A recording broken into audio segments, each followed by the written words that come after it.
আসসালামু আলাইকুম। সবাই কেমন আছেন? আশা করি ভালো আছেন। আমি আলহামদুলিল্লাহ ভালো আছি। তো আজকে আমি অনেক পদের ভর্তা বানাবো। আপনাদের সাথে শেয়ার করব আমি কি ভর্তা বানালাম। তো ১ম এ আমি চুলার মধ্যে সিদ্ধ দিয়ে দিয়েছি যেটা ভর্তা বানাবো। আমার সিদ্ধ করা প্রায় শেষ। এখন একটা চালনের মধ্যে আমি ঢেলে দিব ঠান্ডা হওয়ার জন্য।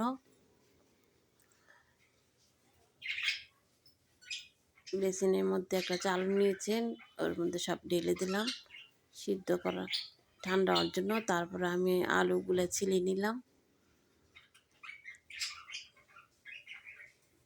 তারপর নিয়ে নিচ্ছি মিষ্টি কুমড়া।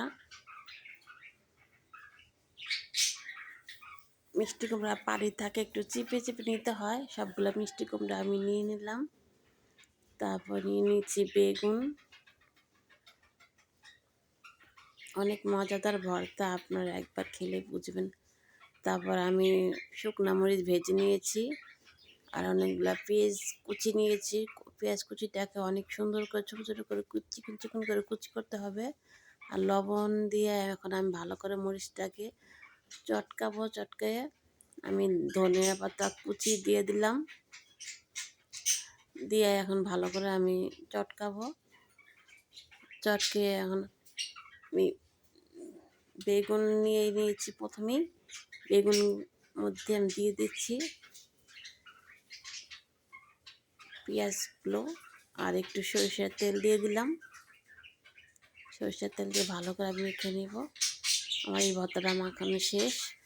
আমি একটা বাটিতে এখন উঠাই নিব। তারপরে নিয়ে নিব মিষ্টি কুমড়া ওই পেঁয়াজ মেখে রেখেছি, ওগুলা দিয়ে এখন আমি ভর্তাটা মেখে নিচ্ছি। গরম গরম ভাতের সাথে দারুণ মজা লাগে এই মিষ্টি কুমড়া ভর্তা। দিয়ে দিচ্ছি একটু সরিষার তেল দিয়ে ভালো করে মেখে এখন আমি আরেকটা বাটিতে উঠিয়ে নিব।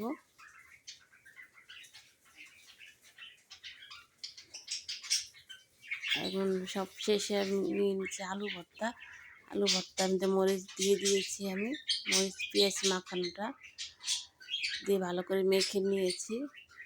এখন দিয়ে দেবো সরিষার তেল। আমার ভর্তাগুলো মাখানো শেষ।